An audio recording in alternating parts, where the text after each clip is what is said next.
Let's check if Xiaomi Smart Band 9 Active is compatible with iPhone. So first we need to open MyFitness app, and then as you can see I'm in the pairing mode on my Xiaomi Band, and we can move to devices list, select add device, and then it should appear somewhere right here. If it doesn't, that means this device doesn't support it, and my Bluetooth is also active, so I think we should see it.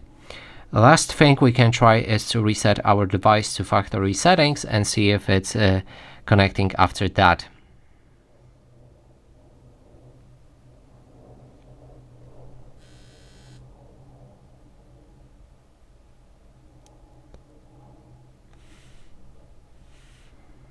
Okay, and some device just appeared. If we click on it, it's actually here. So that means this device can connect with iPhone.